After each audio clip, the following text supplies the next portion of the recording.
सूर्य ग्रहण के दिन अगर हम इस पेड़ की जड़ को अपने गले में धारण कर लेते हैं तो इससे हमारे जीवन में आ रही सभी प्रकार की परेशानियां दूर हो जाती है। वनस्पति शास्त्र में पेड़ों को पूजनीय माना गया है। ऐसे कई पेड़ होते हैं जिनकी जड़ बहुत ही ताकतवर होती है। अगर हम यह जड़ अपने गले में धारण कर लेते हैं तो उससे हमारे पास जो पैसा है वो खिंचता चला आता है। माँ लक्ष्मी को अत्यंत प्रसन्न होते हैं यह पेड़। कौन से पेड़, आपको वीडियो में जानकारी दी जाएगी कि ऐसे कौन से पेड़ हैं जिसकी जड़ को अगर आप धारण कर लेते हैं तो आपके जीवन से सभी प्रकार की जो बाधाएं हैं वो दूर हो जाएगी। अगर आप कोई भी कार्य करने जा रहे थे और आपको सफलता नहीं मिल रही थी तो मात्र एक पेड़ की जड़ से आपको सफलता जरूर मिल जाएगी। तो ऐसे कौन से पेड़ हैं, आपको वीडियो में संपूर्ण जानकारी दी जाएगी। साथ ही साथ आपको बताया जाएगा कि सूर्य ग्रहण के दौरान आपको किस नियम का पालन करना है और सूर्य ग्रहण के अगले दिन क्योंकि नवरात्रि पड़ रही है तो नवरात्रि में आपको किस पेड़ की पूजा करनी है, किस पेड़ की पूजा अगर आप करेंगे तो उससे आपको पूर्ण लाभ मिलेगा। तो आगे वीडियो शुरू करने से पहले हमेशा की तरह आपसे मेरा निवेदन है कि अगर अभी तक आपने मेरा चैनल छोटी बहू डेली टिप्स को सब्सक्राइब नहीं किया है तो चैनल को सब्सक्राइब जरूर कर लीजिए और वीडियो पसंद आए तो लाइक कीजिए और कमेंट बॉक्स में जय माँ लक्ष्मी जरूर लिखिए, जिससे कि माँ लक्ष्मी की कृपा आपके ऊपर और आपके परिवार के ऊपर हमेशा बनी रहे।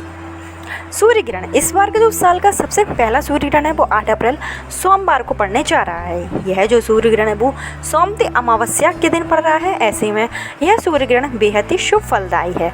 सोमती अमावस्या हम सभी जानते हैं कि जो अमावस्या की रात्रि होती है वो तांत्रिक साधना के लिए मानी जाती है। ऐसे में सभी तांत्रिक लोग अपनी साधना को जागृत करने के लिए कई उपाय करते हैं। आम लोग अमावस्या के दिन बहुत से ऐसे उपाय करते हैं जिससे कि उनके ऊपर माँ लक्ष्मी की कृपा बनी रहे और धन प्राप्ति के लिए भी ऐसे कई उपाय जो कि हमारे शास्त्रों में बताए गए हैं।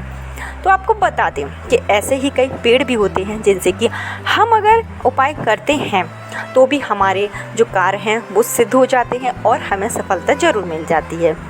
तो चलिए शुरुआत करते हैं कि ऐसे कौन से पेड़ हैं जिसकी जड़ को अगर आप धारण कर लेते हैं तो आपके ऊपर से समस्त नकारात्मक ऊर्जा समाप्त हो जाएगी और आपके अंदर पॉजिटिव एनर्जी आ जाएगी। और आपको यह जो जड़ है वो किस तरीके से धारण करना है, तो सबसे पहले जो भी जड़ है, जिस भी पौधे की आप जड़ लेंगे उसको आपको गंगा जल से साफ़ कर लेना है और गंगा जल से साफ़ करने के बाद आपको किसी ताबीज में डालकर इसको पहन लेना है। तो सबसे पहला जो पौधा है जिसकी जड़ बहुत ही ताकतवर होती है और जिसकी जड़ में माँ लक्ष्मी का वास होता है, अगर हम वो जड़ अपने धारण कर लेते हैं गले में तो हमारे ऊपर माँ लक्ष्मी का आशीर्वाद बना रहता है। तो यह जो जड़ है वो है सदाबहार की जड़। अगर आपको कहीं से भी सदाबहार के पेड़ की जड़ मिल जाती है तो इसको आप सूर्य ग्रहण के दिन जरूर धारण कीजिए। सूर्य ग्रहण के दिन अगर हम सदाबहार की जड़ को धारण करते हैं तो उससे हमारे ऊपर ग्रहण का जो भी प्रभाव है एक तो वो नहीं होता है, दूसरा हमारे ऊपर माँ लक्ष्मी का आशीर्वाद भी बना रहता है। और किसी भी कार्य में अगर हमें सफलता नहीं मिल रही थी तो अगर हम सदाबहार के पेड़ की जड़ को धारण कर लेते हैं तो हमें सभी कार्यों में सफलता भी मिलने लगती है। सदाबहार का जो पेड़ होता है उसमें साक्षात माँ लक्ष्मी का वास होता है। सदाबहार का पेड़ जो कि हमेशा ही हरा भरा रहता है, जिस तरीके से यह पेड़ हरा भरा रहता है उसी तरीके से अगर हम इसकी जड़ को धारण करते हैं तो ये हमारे जीवन को भी हरा भरा कर देता है। तो आपको सदाबहार पेड़ की जो जड़ है वो लेना है और इसको आपको गंगा जल से धो लेना है। उसके बाद आपको यह पीतल के या फिर तांबे की किसी भी ताबीज में आप इसको अपने गले में धारण कर सकते हैं। धारण करने से पहले आपको एक काम करना होगा कि जब आप इस जड़ को लें तो आपको जड़ और जो ताबीज है दोनों को हाथ में लेकर माँ लक्ष्मी की फ़ोटो के सामने आपको एक घी का दीपक जलाना है और यह जड़ आपको माँ लक्ष्मी के सामने रख देना है और आपको लक्ष्मी जी के मंत्र का 11 बार जाप करना है। ओम नमो लक्ष्मी जी का आप कर सकते हैं, ओम नमो लक्ष्मी नमः, या फिर आप ओम नमो भगवते वासुदेवाय नमः मंत्र का 11 बार जाप कर सकते हैं। जो 11 अंक होता है वो माँ लक्ष्मी को अत्यंत प्रसन्न है, इसलिए आप जो भी मंत्र का जाप करें वो 11 बार करें। उसके बाद आप यह जड़ को ताबीज में डालकर धारण कर लें। सूर्य ग्रहण के दिन आपको यह करना है, सोमती अमावस्या के दिन करना है। ऐसा करने से आपके जीवन की सभी प्रकार की जो बाधाएं हैं वो दूर हो जाएगी। अब आपको बताते हैं कि अगर आपके घर में कोई व्यक्ति है जो काफ़ी लंबे टाइम से बीमार है, उसकी बीमारी दूर नहीं हो रही है, आप बीमारियों में बहुत पैसा खर्च कर चुके हैं लेकिन बीमारी जो है जाने का नाम ही नहीं ले रही है, तो बीमारी को दूर करने के लिए आपको काले धतूरे की जो जड़ होती है, जो काला धतूरा होता है उसकी आपको जड़ लेना है और उस जड़ को आपको गंगा जल से और कच्चे दूध से दोनों ही चीज़ों से आपको धो लेना है। पहले आपको गंगा जल से धोना है, उसके बाद आपको कच्चे दूध से इसको धो लेना है और उस जड़ को आपको पीतल के ताबीज में पहनना है। पीतल के ही ताबीज में आपको जो काले धतूरे की जड़ है वो धारण कर लेनी है और यह भी आपको सोमवती अमावस्या के दिन और सूर्य ग्रहण के दौरान आपको पहनना है। ऐसा करने से आपकी जितनी भी जो बीमारी होती है वो जड़ से ख़त्म हो जाती है और बीमारी में काफ़ी हद तक आराम मिल जाता है।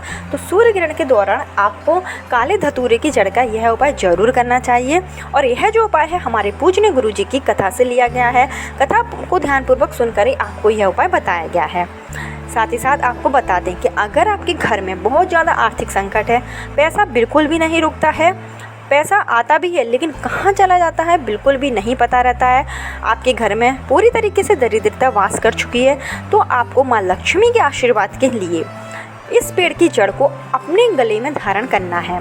वो है पीपल के पेड़ की जड़। जो पीपल का पेड़ होता है उसमें साक्षात श्री हरि विष्णु ब्रह्मा महेश का वास होता है। ऐसे में त्रिदेव उसमें वास करते हैं और पीपल के पेड़ की जड़ में साक्षात श्री हरि विष्णु का वास होता है।